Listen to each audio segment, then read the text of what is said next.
So we have last two questions remaining from circular motion.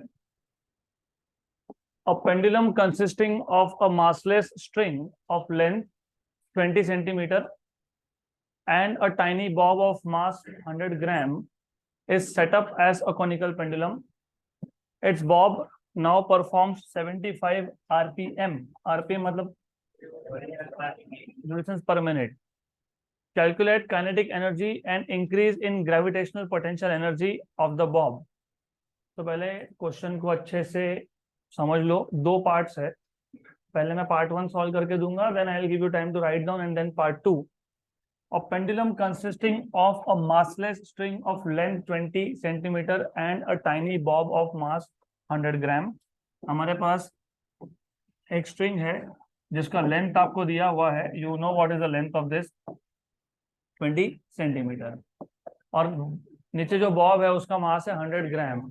इस setup as conical pendulum, setup as conical pendulum.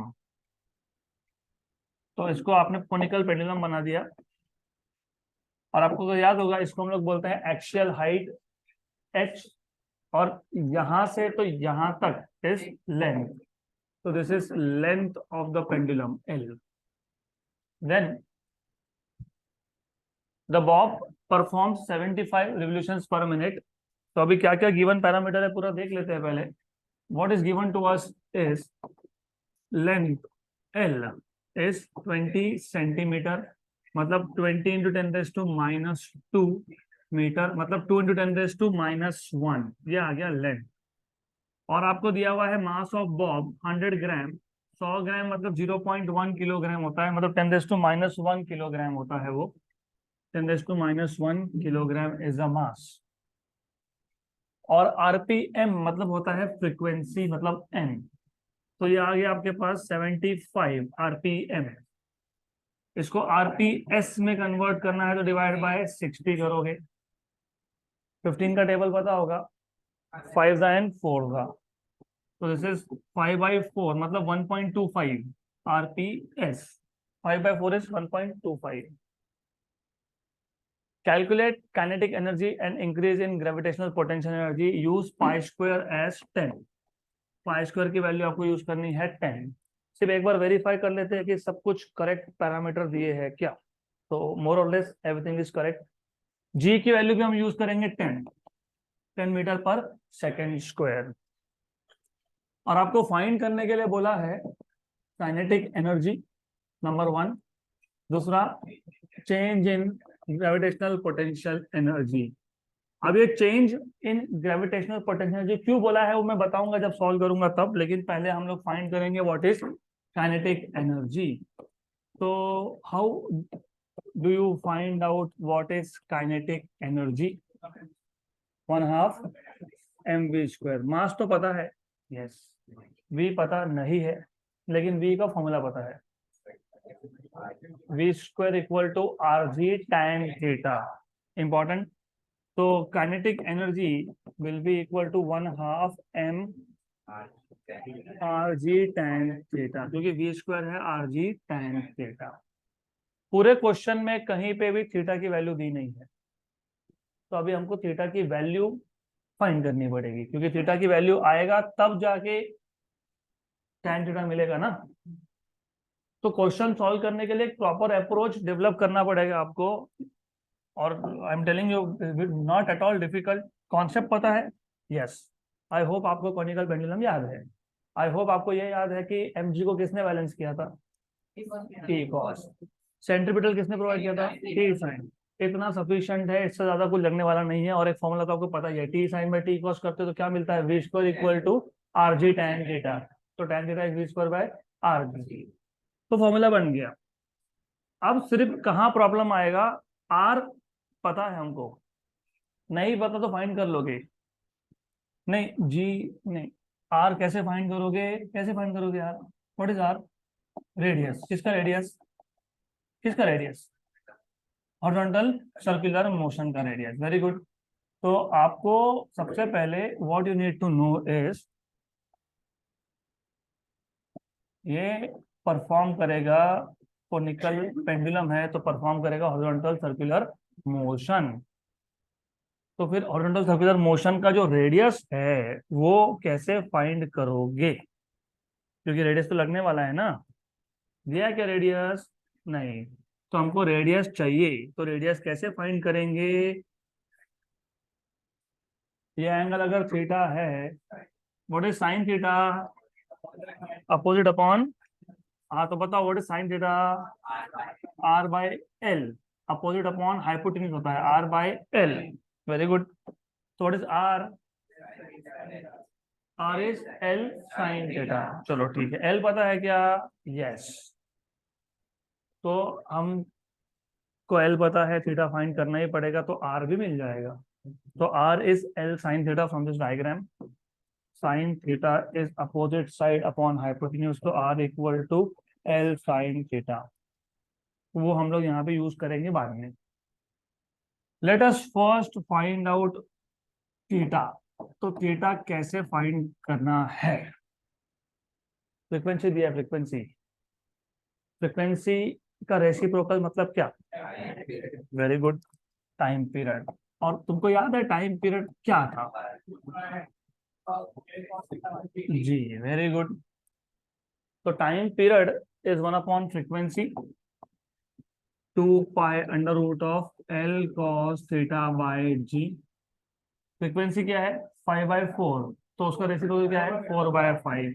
तो ये आ जाएगा 4/5।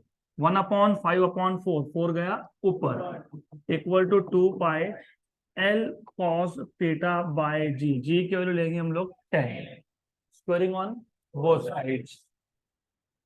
Squaring on both sides, 16/25 equal to 4 pi square L cos theta by 10। Good. 1 जा 4 जा, 2 जा 5 जा। Clear? यहाँ तक क्लियर? पाई स्क्वायर इज 10, 10 बोला है ना लेने के लिए, तो 4/5 और ये 10/2 एल कॉस थीटा। 1 जा एंड 5 जा। L cos theta is 4/25, but L की वैल्यू तो दी है, कितना बोला एल? 2 × 10⁻⁻1। तो 2 × 10⁻⁻1 cos थीटा इक्वल टू 4/25। 1 जा एंड 2 जा, ये इधर गया, क्या आएगा? What is 25 × 10⁻⁻1? 2.5। तो cos थीटा इज 2/2.5। ये तुमने यहाँ शिफ्ट कर दिया ना, तो 25 × 10⁻⁻1 इज 2.5। व्हाट इज 2.5 का डबल? उसका डबल, मतलब इसको मैं 4 से मल्टीप्लाई डिवाइड कर लूंगा। Very good, 8/10। 8/10 0.8। कॉस थीटा मिल गया 0.8। मैंने आपको पहले ही बताया है, कॉस थीटा मिलने के बाद साइन थीटा फाइंड करने के दो तरीके हैं। एक तो ट्राइंगल से, राइट, वैसे तो हो गया, वो 0.6 आएगा, 0.6 आएगा। या फिर sine square theta is 1 minus cos square theta, जो आपको कंफर्टेबल हो वैसा। आई एम नॉट सेइंग कि जैसे मैं बोल रहा हूँ वही करना है। इफ यू वांट आप यहीं पे बोल सकते थे this is 4/5 multiply divide by 2, तो 4/5। फिर आप एक राइट एंगल ट्राइंगल कंसिडर कर लो, वैसे किया ही है लेकिन फिर भी एक बार कर लो। ये थीटा है, ये 5 है, और कॉस होता है एडजेसेंट, तो ये 4 है, तो ये 3 है। तो साइन थीटा आ जाएगा आपके पास 3/5। 3/5 मतलब 0.6। तो tan थीटा आपको मिल जाएगा साइन बाय कॉस 3/5/4/5, मतलब 3/4। tan थीटा मिल गया। tan थीटा हमको आ गया। tan थीटा आने के बाद क्या चाहिए था हमको? Kinetic energy. तो tan थीटा आने के बाद काइनेटिक एनर्जी भी आ जाएगा। तो काइनेटिक एनर्जी का फॉर्मूला क्या बनाया आपने? Half m r g tan theta. Very good. Half m, r is l sine theta, g और साथ में tan थीटा। हाफ m, मास कितना था? 0.1, 100 ग्राम था ना, 10⁻⁻1।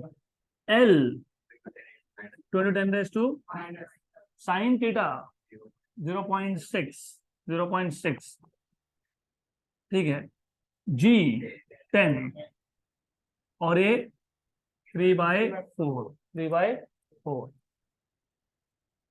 करो सॉल्व इसको।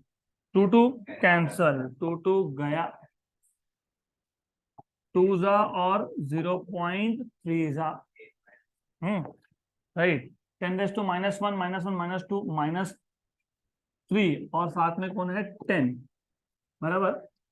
10⁻⁻1 और 10⁻+1 हो गया कैंसल। 10⁻⁻1 और एक पॉइंट हटा के तो 10⁻⁻1 मतलब कितना 10⁻²। 9/2 9/2 मतलब कितना 0.45 0.4.5 into 10⁻² joule.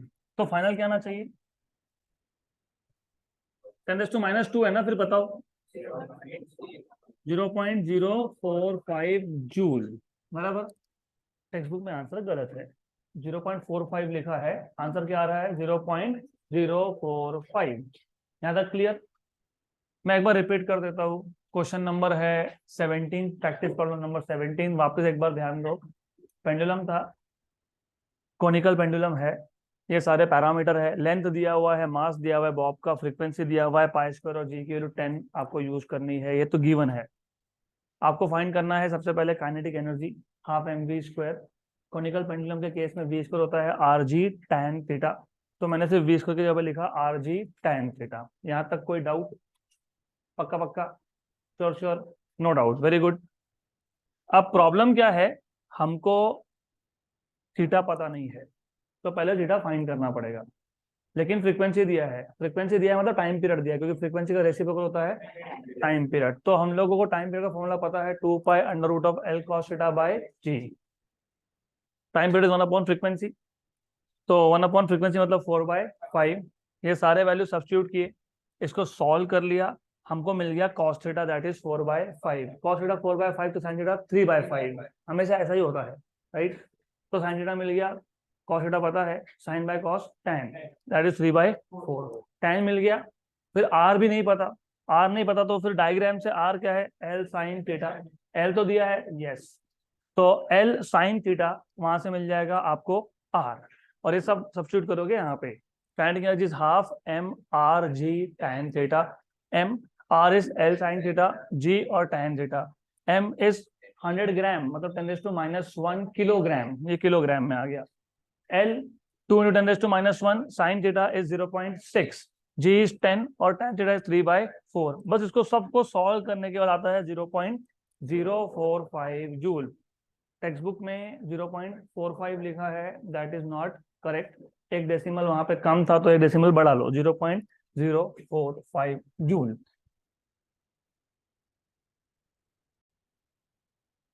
So let us solve part number 2 of this question, change in potential energy।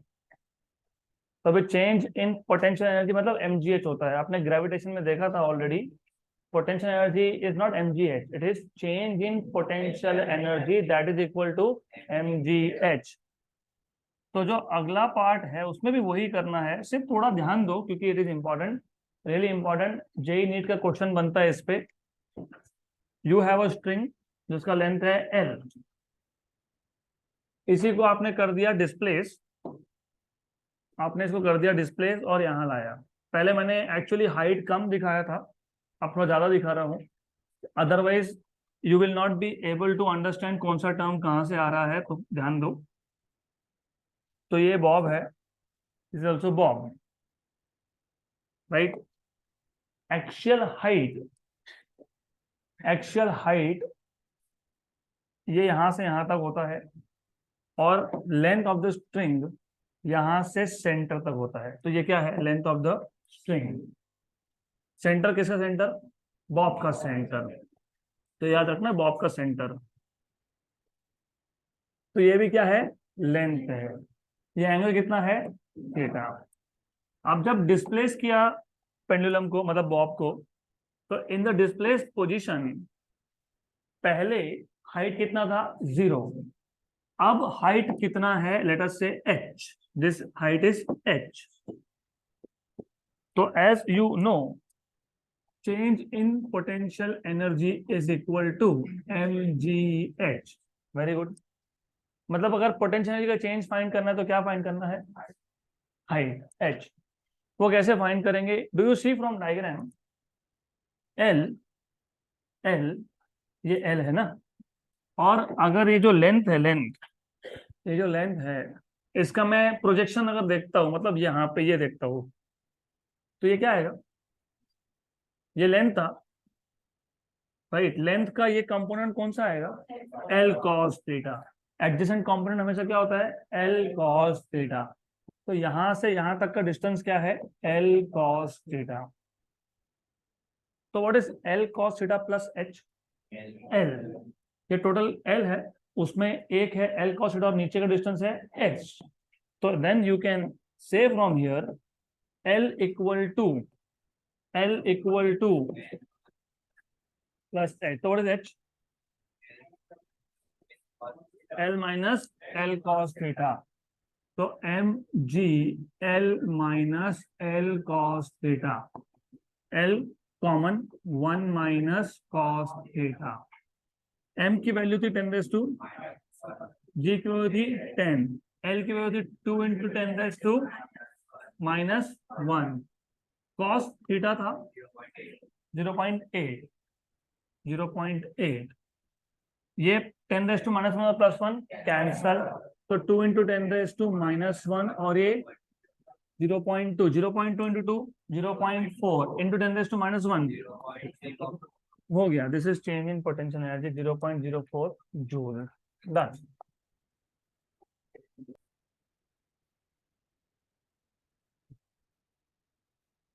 Quick. Next and last question from circular motion. फिर दो टॉपिक है उसके बाद छोटे छोटे theory. Next question, a motorcyclist as a particle, मतलब motorcycle को आप पार्टिकल ट्रीट करो ऐसा बोला है. Motorcyclist as a particle is undergoing vertical circles. मतलब वर्टिकल सर्कुलर मोशन का केस है ये. Is undergoing vertical circles inside a sphere of death. Wall of death नहीं है, स्फीयर ऑफ डेथ है. ये वर्टिकल सर्कल्स है. वॉल ऑफ डेथ में हॉरिजॉन्टल होते हैं. The speed of the motorcycle varies between 6 metre per second and 10 metre per second. Calculate diameter of the sphere of death. How much minimum values are possible for these two speeds. तो पहले question समझ लो. Question ऐसा है कि instead of wall of death you have sphere of death. Wall of death में होता है हॉरिजॉन्टल सर्कुलर मोशन और स्पीयर ऑफ डेथ में होता है वर्टिकल सर्कुलर मोशन. इसमें एक मोटरसाइकिलिस्ट है वो is riding motorcycle inside it. Highest point पे, क्योंकि आपको स्पीड की दो वैल्यू दी है, एक दिया है 6 और एक बोला है 10. तो स्पीड वेरीज बिटवीन 6 एंड 10. मतलब क्या? 6 मतलब मिनिमम, वो कहाँ होता है? टॉप मोस्ट पे. और 10 मतलब मैक्सिमम, वो कहाँ होता है? बॉटम मोस्ट पे, मतलब लोएस्ट पॉइंट पे. तो ये बी पॉइंट है और ये ए पॉइंट है, राइट. जो आप मुझे पूछ रहे थे उसका आंसर यहाँ मिलेगा आपको अब. So the idea here is, अगर आपको याद होगा, हमने हाईएस्ट पॉइंट पे मिनिमम स्पीड का फॉर्मूला फाइंड किया था under root of R g. मैंने आपको ये बताया था root of R g minimum है, इससे कम नहीं हो सकता. इसका मतलब ये नहीं कि उससे ज्यादा नहीं है. Under root of R g से ज्यादा हो सकता है, कम नहीं हो सकता है. कम होगा तो सीधा नीचे, करेक्ट, राइट. तो इसको मैं बोलता हूँ, हमारे पास जो गिवन है ना, गिवन पे हमारे पास जो स्पीड है उसको बोलेंगे वी टॉप. टॉप पे कितना है? 6 मीटर पर सेकेंड. और जो सबसे नीचे है वो वी बॉटम, वो कितना है? 10 मीटर पर सेकेंड, करेक्ट. क्या फाइंड करना है आपको? डायामीटर मतलब ट्वाइस रेडियस, मतलब ये फाइंड करना है. तो you are suppose to find out this twice radius. Diameter is twice radius. तो you are suppose to find out 2r. So you are supposed to find out number 1 diameter that is equal to twice radius. देखेंगे number two क्या बोला है, क्या बोला है, what are the minimum and maximum possible speeds, what are the minimum values, अच्छा, how much minimum values are possible for these two speeds. Minimum ही गलत बोला है, they should be asking you what are the minimum and maximum, नीचे maximum, बराबर, सही है ना, थोड़ा सा अच्छे से सोचो, बराबर बोला है उन्होंने, how much minimum values are possible. देखो ऊपर अगर एक स्पीड से कम हो तो गाड़ी सीधा, और नीचे अगर एक स्पीड से कम हो तो गाड़ी ऊपर जाएगा ही नहीं, तो बराबर लिखा है, क्या बोला है, हाउ मच मिनिमम वैल्यू, तो सही बोला है, क्योंकि ऊपर अगर मिनिमम से कम होता तो गाड़ी डायरेक्ट नीचे गिर जाएगा, और अगर नीचे एक वैल्यू से कम होता है तो गाड़ी ऊपर जाएगा ही नहीं, मतलब सर्कुलर मोशन कंप्लीट होगा नहीं, तो बराबर लिखा है। तो they are asking you what are the minimum, मतलब इन शॉर्ट आपको पूछा है what is root of R G, what is root of 5 RG, तो आपको पूछा है मिनिमम, राइट, कहाँ पे, ए पे, और आपको पूछा है मिनिमम कहाँ पे, बी पे, this is what they are asking you. अब सॉल्व कैसे करोगे, मैं फॉर्मूला लिखूंगा नहीं यहाँ पे, डायरेक्ट सॉल्यूशन में फॉर्मूला बना लेंगे। How do you find out diameter, top पे स्पीड कितना दिया है, लेकिन टॉप पे होना कितना चाहिए, √R g, बॉटम पे कितना दिया है, लेकिन होना कितना चाहिए, अगर मैं इक्वेशन नंबर 1 और 2 को स्क्वायर करके सब्ट्रैक्ट करता हूँ, square and subtract, right, square and add क्यों नहीं, कर लो स्क्वायर एंड ऐड, क्या फर्क पड़ता है, कोई फर्क नहीं पड़ता है, तुम ऐड करो सब्ट्रैक्ट करो, डजंट मैटर, हमारा इंटरेस्ट है इन फाइंडिंग आउट डायमीटर, मतलब ट्वाइस रेडियस, तो यहाँ से तुमको आर मिल जाएगा ना। हाँ, तो एक काम करो, इसको स्क्वायर एंड सब्ट्रैक्ट करो, तो स्क्वायर इक्वेशन नंबर 1 and 2, मतलब 2 and 1, and subtract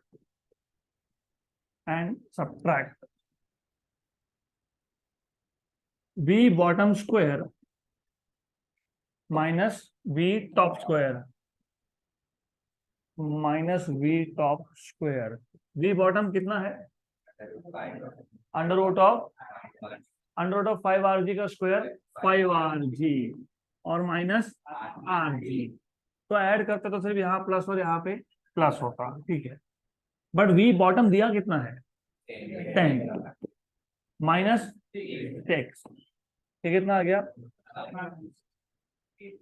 100 minus 36, 64 equal to 4 RG। मैं एक काम करता हूँ, थोड़ा सा स्मार्ट काम करो, क्यों बार बार तुमको 4R लिखना है, 2 × 2R लिखो, 2R क्या है, डायमीटर, डायरेक्ट आंसर मिल जाएगा आपको, डायमीटर फाइंड करना है ना आपको, हाँ, तो डायमीटर मिल जाएगा सीधा सीधा, तो यहां से आपको मिल जाएगा 2R equal to 64/2G, right, तो 2R मतलब diameter equal to 32/G, 32/10, that is 3.2, therefore diameter equal to 2R equal to 3.2 metre, ये आंसर होगा, 3.2 होना चाहिए, है, यस, गुड, मतलब करेक्ट है। फिर पूछा है what is minimum and maximum, sorry, minimum speed at A and B, तो ठीक है, तो what is v minimum at A, under root of R g, what is R, 1.6, diameter 3.2 है, तो रेडियस 1.6, और g की वैल्यू कितनी है, 10, तो √16, that is equal to 4 metre per second, दिया था 6, मतलब मिनिमम से थोड़ा ऊपर है तो चलेगा, गाड़ी नीचे गिरेगा नहीं, तो ये मिल गया v minimum at A. Similarly v minimum at B, √of 5RG, थोड़ा सा और स्मार्ट काम करो, क्यों, ये क्या था, 4, तो हो गया 4√5 मीटर पर सेकेंड, मिल गया, done, end of the question.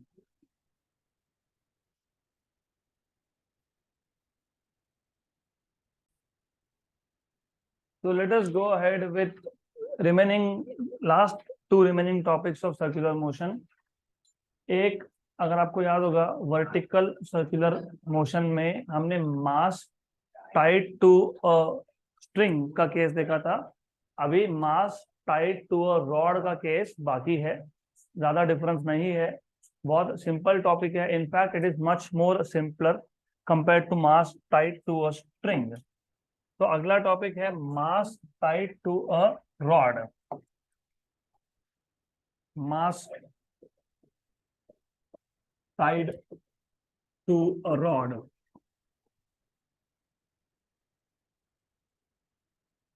तो बेसिक आइडिया ये है, instead of a string, string की जगह पे हमारे पास एक रॉड है. इस रॉड के नीचे you have a point mass. We have a point mass and then we are making it perform vertical circular motion. तो ये इंपॉर्टेंट है, याद रखना. सिंपल आइडिया है, एक्सट्रीमली सिंपल, बहुत ही बेसिक केस है. तो what you have is, you have a mass, point mass attached to one end of a rod and the rod is made to perform vertical circular motion. तो वो मैं लिखने भी वाला हूँ साथ में. I will also write down all this basic things. तो ऐसा केस है, पहले पूरा समझ लो. लिखना कैसे बता देता हूं मैं आपको. Consider a point mass attached to one end of a rod. और जो रॉड है ना, ये रॉड प्रैक्टिकली मासलेस है. This is practically massless and it is rigid. Rigid rigid क्यों? क्योंकि इसमें टेंशन की जरूरत नहीं, स्लैग कभी नहीं होगा. रस्सी कैसे स्लैग होता है, मैं डिफरेंस बता देता हूँ आपको. ये हमारे पास एक स्ट्रिंग है, मैंने खींच के रखा है तो टेंशन है. अगर मैंने टेंशन निकाल दिया तो स्लैक हो गया, राइट. और ये दूसरा एक रॉड है, इसको मैंने टेंशन प्रोवाइड नहीं किया, स्लैक हुआ कि नहीं. प्रॉब्लम क्या है कि जब वर्टिकल सर्कुलर मोशन की बात करते हो तो रॉड के केस में ऊपर मिनिमम स्पीड 0 भी हो सकता है, राइट. लेकिन स्ट्रिंग के केस में 0 नहीं होगा, क्योंकि स्ट्रिंग हो जाएगा स्लैक. और स्ट्रिंग स्लैक हुआ तो वो सीधा नीचे जाके गिर जाएगा. कौन? बॉब. बॉब मतलब कौन? Point mass. तो डिफरेंस समझ में आया.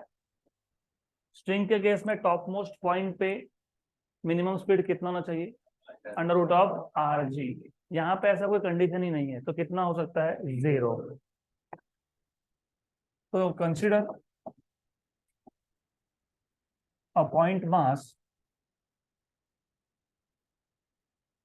attached to a massless and rigid rod. The basic difference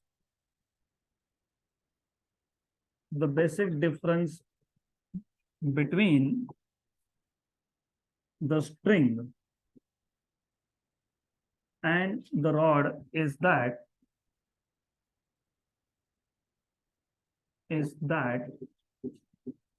in case of string,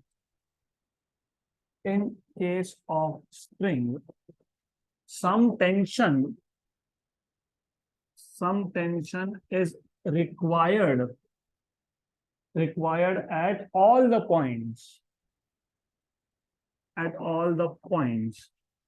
whereas in rod tension is not required, tension is not necessary. Therefore speed in case of rod at which point? At highest point can be 0. तो एक काम करता हूँ, highest point को यहाँ पे भी मैं ए बोल देता हूँ और यहाँ पे इसको बोलता हूँ बी. सेम और रेफरेंस लेवल तुमने कहाँ सेट किया था? बी पे। तो यहाँ पे भी वही करेंगे, reference level is at B. तो नोटेशन चेंज नहीं करूंगा, ये पॉइंट सी और ये point D, mid point. Okay, right. तो therefore you can say in this case speed at A is equal to 0। अब अगर आपको बी पॉइंट पे या सी पॉइंट पे या डी पॉइंट पे स्पीड फाइंड करना है, क्या करोगे? Total energy conservation, right. So to find speed at other points, we apply conservation of total energy. Conservation of total energy. So therefore, total energy at point A equal to total energy at point B. ये हम find कर रहे हैं पहला case at lowest point, फिर at mid point में देख लेंगे। Total energy at A is kinetic energy at A plus energy at A equal to B plus potential energy at B. Kinetic energy at A is 0. Potential energy is mgh. H is 2r. Height is 2r. H equal to 2r, where r is radius. बराबर? Good. तो फिर अब this is equal to half mvb square plus 0, because potential energy at point B is 0, because height of B is 0. तो ये आ जाएगा M G into two R equal to half M V B square, M M cancel, right. 4 R G equal to V B square. तो what is V B? Under root of 4 R G, under root of 4 R G, correct. वहां पे under root of, वहां पे उस case में, string के case में under root of 5 R G था, यहाँ पे कितना है? 4 आर जी। वहां पे हाईएस्ट पे कितना था? डिफरेंस कितना था? यहाँ पे भी डिफरेंस कितना है? 4। तो लगभग केस सेम है, ऑलमोस्ट केस सेम है। इसके बाद क्या करोगे? At at which point? Mid point. At mid point C या डी, जो भी लेना होगा वो, सी और D. So let us set total energy at point C equal to total energy at point A. A, B, it's your choice. चलो B ले लेते हैं अभी। What is total energy at C? Kinetic energy plus equal to B plus potential energy at B. Kinetic energy is half mvc square plus mghc. hc is r. hc is r. ये जो C point है इसका height है r. तो this is equal to half m vv square plus 0। तो half m, एक काम करता हूं, vc square plus gr, m निकाल लिया common, equal to half m vv square कितना है? 4rg, 4rg। क्या क्या कैंसिल होगा? सिर्फ m m हो गया cancel. Half vc square equal to, ये 1 जा और ये 2 जा, तो 2rg माइनस rg। तो vc square by 2 equal to, फिर 2 vc square equal to 2rg। तो vc equal to root of, under root of 2rg हो गया। वहां पे भी डिफरेंस 2 का था, हाईएस्ट पे rg, फिर रूट ऑफ 3rg, फिर root of 5rg, 0 root of 2rg, root of 5rg। तो बेसिक आइडिया सेम है। What was the difference in tension between highest and lowest point? 6 mg। यहाँ पे भी वही आएगा, difference in tension at highest and lowest point will be again 6 mg। तो मैं वो लिखूंगा नहीं, that is something you need to know. तो कुछ कंफ्यूजन यहाँ पे? नथिंग, सिंपल केस है, देयर इज नथिंग, सिर्फ इतना ही है। Basic difference in case of string and rod is for string at highest point you need certain minimum speed, otherwise the string will slack and the motion will be free fall, linear motion। Rod के case में tension zero हो भी गया, मतलब speed zero हो सकता है, तो कोई प्रॉब्लम नहीं है। Here at highest point the speed can be zero. बाकी तो फिर प्रोसेस सेम ही है, you apply conservation of total energy. अब next topic, very interesting topic, vehicle on a convex over bridge. आपको कॉन्वेक्स ओवर ब्रिज बोला है, concave नहीं। क्यों नहीं वो समझ में आएगा, थोड़ी देर में बताता हूं मैं, वो सिलेबस में ही नहीं है आपको। तो vehicle, motion of vehicle on a convex over bridge, motion of vehicle on convex over bridge. तो कॉन्वेक्स और कॉनकेव, ये शेप्स आपको पता होने चाहिए। ये शेप क्या है, कॉनकेव की कॉन्वेक्स? क्वेश्चन गलत पूछा मैंने, कहां से देख रहे हो उस पर डिपेंड करता है। यहां से देखूंगा तो कॉनकेव, यहां से देखूंगा तो convex. So it depends on the point of reference. तुम अगर लेफ्ट से देख रहे हो तो ये सरफेस कॉनकेव है, राइट से देख रहे हो तो कॉन्वेक्स है। इसलिए जो चश्मा आप पहनते हो ना, most of you including me, जिनको नेगेटिव नंबर का चश्मा होगा, पावर इज माइनस, मतलब you are suffering from eye defect in which you can not see far away objects very clearly, right? क्या बोलते हैं उसको, मायोपिया की हाइपरमेट्रोपिया? चेक कर लो क्या बोलते हो उसको, चेक करो चेक करो। तो हम जो लेंस यूज करते हैं ना, पता है उसको क्या बोलते हैं? You know what this lens are called as? नहीं पता? एक ऐसा है, दूसरा ऐसा है, और तुम्हारी आंख यहाँ पे है, कॉनकेवो कॉन्वेक्स। कॉनकेवो क्योंकि यहाँ पे कॉनकेव है, बाहर का कॉन्वेक्स है, कॉनकेवो कॉन्वेक्स। तो ये पता होना चाहिए, इज नॉट बाय कॉनकेव। एक पॉइंट ऑफ रेफरेंस अंदर है, कॉनकेवो है, एक बाहर है, कॉन्वेक्स है, तो कॉनकेवो कॉन्वेक्स। चलो ठीक है। तो हमारे पास एक व्हीकल है जिसको हमको एक कॉन्वेक्स ओवर ब्रिज पास करवाना है, कॉन्वेक्स ओवर ब्रिज। ये आ गया कॉन्वेक्स ओवर ब्रिज। ऐसा क्यों किया, ऐसा उल्टा क्यों नहीं किया मैंने? हाँ, कॉन्वेक्स क्योंकि गाड़ी रोड के ऊपर ही रहेगा, नीचे नहीं होगा। तो मैं इधर गाड़ी दिखाऊंगा नहीं, गाड़ी रहेगा ऊपर। तो ये आ गया कॉन्वेक्स ओवर ब्रिज। इस कॉन्वेक्स ओवर ब्रिज का कहीं तो सेंटर होगा, उसको बोलोगे centre of curvature. Centre of curvature से सरकमफेरेंस का डिस्टेंस होगा रेडियस ऑफ कर्वेचर। तो ये भी रेडियस ऑफ कर्वेचर है, ये भी रेडियस ऑफ कर्वेचर है, ये सेंटर ऑफ कर्वेचर है सी, ये आ गया रेडियस ऑफ कर्वेचर आर, ये आ गया R. Clear? Good.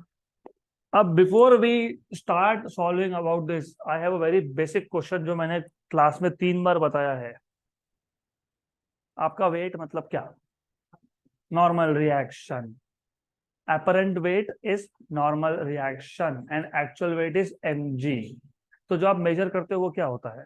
Normal reaction होता है, वो apparent weight होता है। मैंने एग्जांपल भी दिया था, आप लिफ्ट के अंदर खड़े रह जाओ वेइंग मशीन के ऊपर, lift stationary not moving, your action is mg on the weighing machine and weighing machine exerts normal reaction, और जो मेजर करते हो वो नॉर्मल रिएक्शन होता है, उसको आप बोलते हो apparent weight। तो जो मशीन आपको दिखाता है वो apparent weight है। फिर अगर आपने लिफ्ट का बटन दबा दिया, lift is going up for example, तो उस केस में आपका जो वेट है रियल वो आप मेजर नहीं करते हो, आप मेजर करते हो apparent। अगर आपको याद होगा उस केस में क्या होता है पता है? एम जी प्लस ए, जी प्लस ए होता है उस केस में। मतलब सपोज एग्जाम्पल देता हूँ, मान लो आपका मास 50 किलोग्राम है, क्योंकि एवरेज 11वीं 12वीं के स्टूडेंट्स का वही होता है, 50 to 60, 65, 70 के रेंज में होता है। मैं एवरेज बोल रहा हूँ, फॉर गर्ल साइड समवेयर 40 से 50। For boys because of bone density, हमारा ज्यादा होता है bone density, you should know this. तो 50 से 80 के बीच में मैंने एवरेज मान लिया 50 है, 50 है तो 50 है। Normally normally your weight will be 50 into 10, I am taking G value as 10, मतलब 500 न्यूटन नॉर्मली। लेकिन अगर लिफ्ट में, और जो लिफ्ट ऊपर जा रहा है विथ एक्सेशन ऑफ 1, तो जी प्लस ए मतलब 550, 550 न्यूटन। तो आप जिस वेइंग मशीन पे खड़े हो वो आपको जब तक लिफ्ट स्टेशनरी था तो 50 रीडिंग दिखाएगा। जैसे ही लिफ्ट ऊपर जाने लगा with acceleration of 1, it will show you 55, right, it will show you 55। अगर वही लिफ्ट नीचे आने लग गया with acceleration of 1, it will show you 450 divide by 10 करना पड़ेगा ना, जी से डिवाइड करोगे 45। तो ये जो 45, 50 या 55 है, ये क्या है? एपरेंट वेट है। तो एपरेंट वेट मतलब क्या? Normal reaction.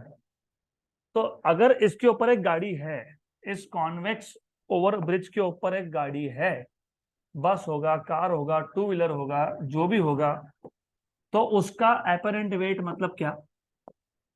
Normal reaction. Very good. ये नॉर्मल रिएक्शन किसने दिया? रोड ने दिया। रोड की ब्रिज ने? ब्रिज ने। तो इस केस में ब्रिज ने दिया, राइट। मैं काम करता हूं, इसको स्मॉल आर बोल देता हूं मैं, क्योंकि नॉर्मल रिएक्शन के लिए मैं कैपिटल आर यूज करने वाला हूं यहाँ पे। तो और आपको पता है नॉर्मल रिएक्शन होता है normal to the surface in contact. तो ये आ गया नॉर्मल रिएक्शन आर। और ये गाड़ी ऊपर जाएगा, धीरे धीरे जाएगा। तो टॉप मोस्ट पोजीशन पे क्या होगा वो भी देखना ही है हमको, तो मैं वो भी ड्रॉ करने वाला हूँ। टॉप मोस्ट पे क्या होगा बाद में देखेंगे। ये क्या है? Semi vertical angle theta. तो first thing first, basic basic पहले, apparent weight of vehicle मतलब of a moving car in this case on a convex over bridge is what? R मतलब क्या? normal reaction exerted by bridge on car मतलब on vehicle। तो apparent weight of moving car vehicle जो भी है, moving vehicle on convex over bridge is the normal reaction exerted by bridge on vehicle। बस इतना आपको बताना है। उसके बाद फिर मैंने बताया लेट क्या क्या इन्वॉल्व है। मास, किसका मास? व्हीकल का मास। और क्या है? एंगल थीटा, वो क्या है? Semi vertical angle. और क्या है? आर। और क्या है? Radius of curvature. और क्या है? Capital R, normal reaction. और mg तो है, mg कहाँ होता है? हमेशा vertically downwards, and mg is always acting at centre of mass. तो यहाँ पे आपको mg भी दिखाना पड़ेगा। You have mg here, this is mg। ये एंगल थीटा, तो ये कितना है? क्यों? Very good. और अगर ये mg है तो ये कौन है? mg cos theta. Very good. आपको तो क्लासेस की जरूरत ही नहीं है, you are all very smart. Good, excellent. mg cos theta, right. I am not kidding, मैं सही बोल रहा हूँ। बहुत अच्छे से कर रहे हो, ऐसा ही करते रहो। Very good. Then let let m be the mass of vehicle and theta is semi vertical angle and r is radius of curvature. Capital R is normal reaction. Very good. Normal reaction इतना sufficient है। वैसे mg भी लिख देते, लिखा है तो mg is weight of vehicle. Weight of vehicle. Normally जब भी सर्कुलर मोशन हो तो which force is required? What is the direction of centripetal force? मेरे को बताओ कौन प्रोवाइड कर रहा है? mg cos theta minus r। ये टुवर्ड सेंटर है, ये अवे है, और centripetal force is toward centre. तो टुवर्ड सेंटर कौन? अपोजिट कौन? तो mg cos theta minus r provides So here in this case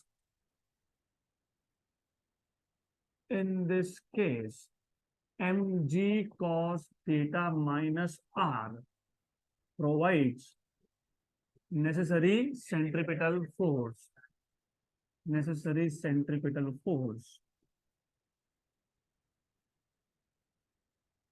Therefore, you can write down mg cos theta minus r equal to mv square by r. Good. r को वहां shift करो, इसको यहां shift करो. Therefore, mg cos theta minus mv square by r equal to capital R. और अगर यही गाड़ी हाईएस्ट पॉइंट पे पहुंच गया, आप एंगल पता है कहां से मेजर कर रहे हो? You know from where you are measuring angle. You are measuring angle with respect to positive y. यहाँ पे एंगल था थीटा, यहाँ पे एंगल है 90. कितना एंगल हो गया यहाँ पे? नहीं नहीं, ये एंगल मेजर कहां से कर रहे हो आप? यहाँ से. तो जब व्हीकल ऊपर जा रहा है, ये एंगल कितना है? 90. ऊपर जा रहा है तो एंगल क्या हो रहा है? बढ़ रहा है कि कम हो रहा है? कम कम कम कम एंड 0. तो eight highest point what is the angle? 0. Very good. Eight highest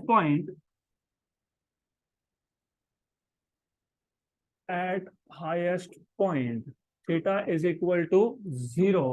Therefore, mg cos of 0, that is 1 minus mv square by small r equal to r. Therefore, mg minus mv square by r equal to normal reaction.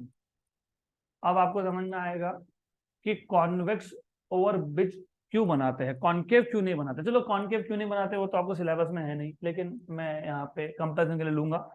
तो this is all about vehicle on a convex over bridge. अभी suppose imagine concave over bridge होता, और वैसे ये convex या concave आपको city के अंदर कभी भी देखने के लिए नहीं मिलेगा. उसका रीजन है, सिटी के अंदर कभी भी हेवी लोड व्हीकल्स अलाउड ही नहीं होते.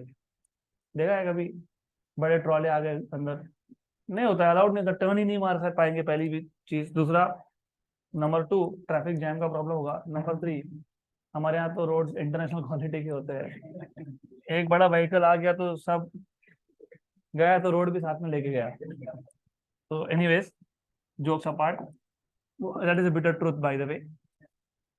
तो एनीवेज, ये व्हीकल अगर हमने ऐसा एक ब्रिज बनाया होता, कहीं कहीं आपको देखने को मिलेगा, but it is not for vehicles, it is for some other reason, जिसको आप शायद हैंगिंग ब्रिज भी बोलते हो. ऐसा शेप देखने को मिलेगा आपको. इस केस में सेंटर कहाँ है? सेंटर कहाँ है? ऊपर. करेक्ट. तो यहाँ पे आ गया आपका सेंटर ऑफ कर्वेचर. ऐसा कर लेता हूं मैं इसको. वेट कहाँ होता है? Vertically downwards. ये एंगल क्या है? थीटा. तो ये एंगल क्या है? थीटा. ये क्या है? mg. तो ये कौन है? mg cos theta. बराबर. नॉर्मल रिएक्शन होगा इधर, राइट. तो who is providing necessary centripetal force? r minus mg cos theta equal to, तो r equal to mg cos theta plus mv square by r. अगर व्हीकल यहाँ पे भी पहुंच गया तो एंगल इज 0. तो eight lowest point you have r equal to mg cos 0 is 1 plus mv square by r by small r.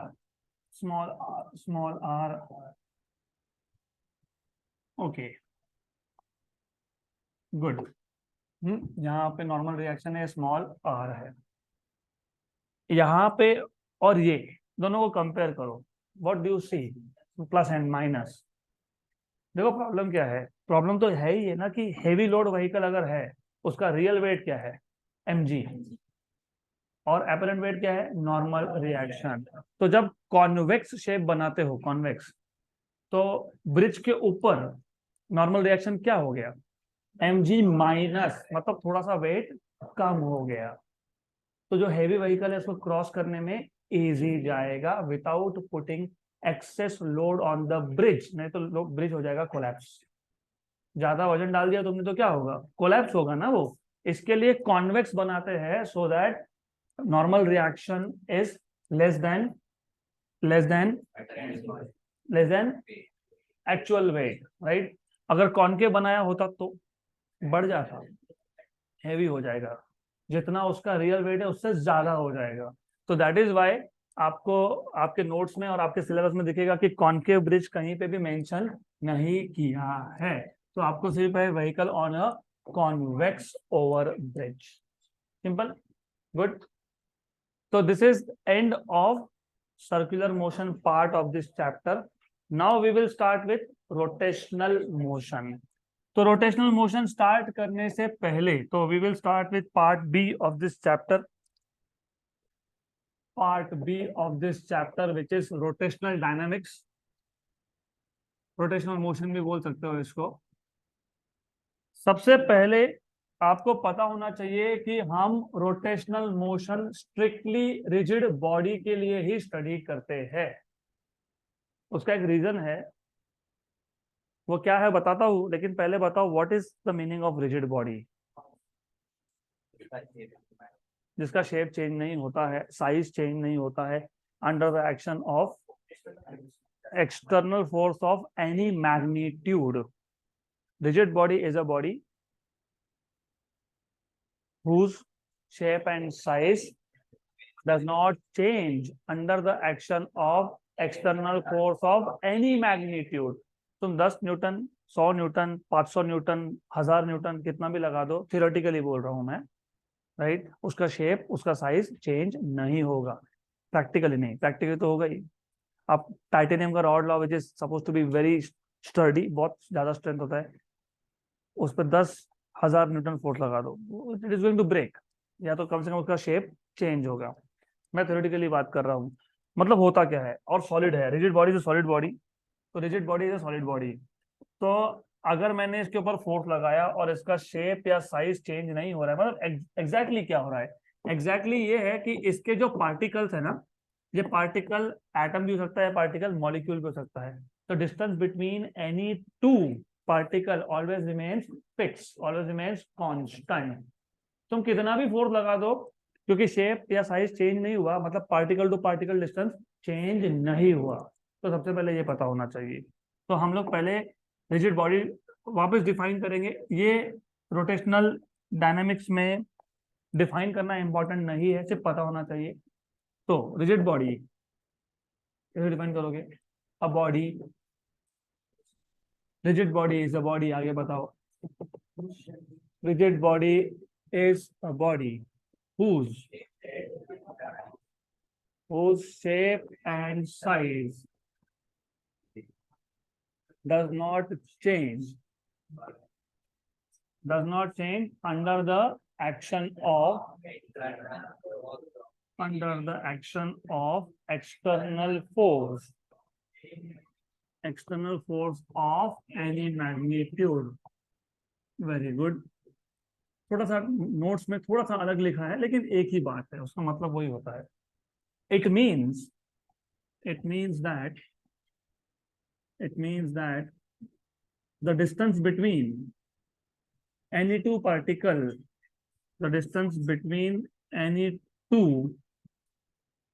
particle of the body remains fixed। अब ऐसा क्यों करना पड़ता है हमको, क्योंकि रोटेशनल मोशन में जब रिजिड बॉडी आप अगर कंसिडर नहीं करते हो, अगर आपने नॉन रिजिड लिया, तो उसमें क्या होगा और इसमें क्या होगा। तो शेप चेंज तो होगा ही, लेकिन शेप चेंज के साथ क्या होगा। देखो अब ऐसा है, हमारे पास एक रिजिड बॉडी है और एक नॉन रिजिड बॉडी है। पहले मैं रिजिड बॉडी से स्टार्ट करता हूं। हमने इसको रोटेट करना स्टार्ट किया, क्योंकि हम रोटेशनल मोशन की बात करें तो रोटेट तो होने वाला है। और अगर ये रिजिड बॉडी है तो इस केस में हर एक particle, each particle will perform circular motion. जब बॉडी रोटेट होगा तो each particle will perform circular motion, right. Circular motion में लीनियर स्पीड भी होता है v और एंगुलर भी होता है ओमेगा, ये पता होना चाहिए। तो यहाँ पे हम लोग कंसिडर करेंगे only rotational energy rigid body में। और अगर नॉन रिजिड होता तो क्या होता पता है? पता क्या होता? You know what would have happened अगर बॉडी नॉन रिजिड होता? तो ये जो पार्टिकल है ना, ये खुद वाइब्रेट भी होता। तो क्या होता, सर्कुलर मोशन के साथ साथ ये क्या करता, वाइब्रेशंस भी करता। तो और एक एनर्जी का टर्म ऐड करना पड़ता, that is vibrational kinetic energy. अगर बॉडी नॉन रिजिड है, नॉन रिजिड का मतलब ये है कि जो पार्टिकल है वो अपनी जगह पे फिक्स नहीं है। फिक्स नहीं है तो फिर वो क्या होगा? रोटेट, वाइब्रेट और रोटेट दोनों होगा। रोटेशन के साथ साथ क्या होगा? वाइब्रेशन। तो फिर एनर्जी में एक टर्म और ऐड करना पड़ेगा, कौन सा? Vibrational, right. हमने चैप्टर के नाम को रोटेशनल मोशन बोला है कि रोटेशनल प्लस वाइब्रेशनल मोशन बोला है? तो हमारा फोकस किस पे है? तो रोटेशन के लिए कंपलसरी कंडीशन क्या है? Body should be rigid. तो पूरे रोटेशनल मोशन में पहले टॉपिक से आखिरी टॉपिक तक हर जगह पे एक चीज बोलना भूलना मत, कंसिडर अ रिजिड बॉडी। तो body is suppose to be rigid, number 1। अब अगर आप नोटिस कर रहे हो तो जब बॉडी रोटेट होगा तो बाकी पार्टिकल्स क्या कर रहे हैं? सर्कुलर मोशन परफॉर्म कर रहे हैं। इन सारे के सारे सर्कल्स का सेंटर कहां पे आ रहा है? एक कॉमन लाइन पे। इसको पता है क्या बोलते हैं? Axis of rotation.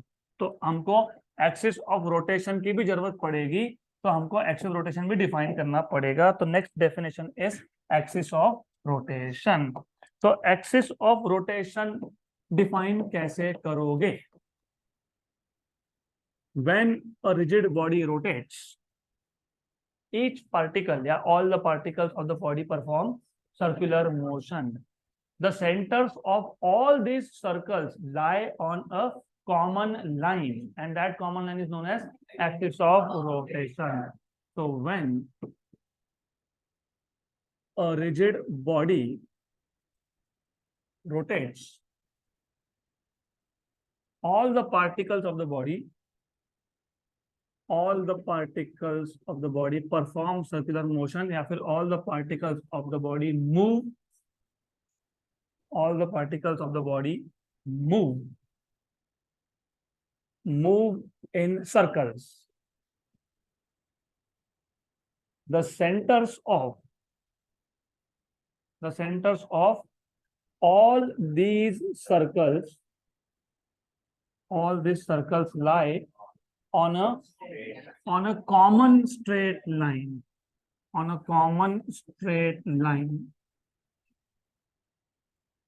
This common straight line is known as axis of rotation.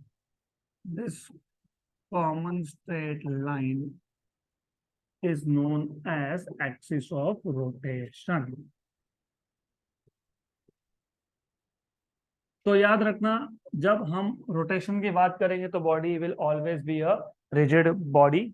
Number 2, what is axis rotation? You need to remember, क्योंकि एक्सिस हम चेंज कर सकते हैं। For example, just for an example, तो बॉडी का अलग अलग shape होगा, हम देखेंगे। We will take different shapes of body. We may take a sphere, we may take a circle मतलब ring, we may take a disc, we may take a plane square plate. अब मुझे इस sphere को rotate करवाना है, तो हो सकता है मैं एक्सियल रोटेशन यहाँ सेट कर रहा हूँ, दिस इज टेंजेंट। तो स्फीयर कैसे रोटेट होगा? About this line, right. या फिर मैं इसको सेंटर में से भी रोटेट करवा सकता हूँ, right. This is diameter, good. अगर हमारे पास एक रिंग है, फॉर एग्जाम्पल लेट अस से आई हैव अ रिंग। रिंग के ज्यादा केसेस बनते हैं, तो इमेजिन हमारे पास एक रिंग है, इसके बहुत सारे केसेस बनते हैं। For example, we can make this ring to rotate about tangent in its plane, क्योंकि ये रिंग का प्लेन है और एक्सिस भी उसी प्लेन में है। और we can make it rotate about a tangent perpendicular to the plane. We can make it rotate it along a straight line passing through center of mass and perpendicular to the plane. इसको बोलते हैं its own axis। क्या बोलते हैं इसको? its own axis. We can also make it rotate about this line. This is diameter, right? We can also make it rotate about this. This is also diameter. तो उसमें बहुत सारे cases है, right? तो इसलिए एक्सिस ऑफ रोटेशन पता होना चाहिए. Axis of rotation is a straight line. वहां पे क्या है? Where centers of all the particles lie. That is called as axis of rotation. Good.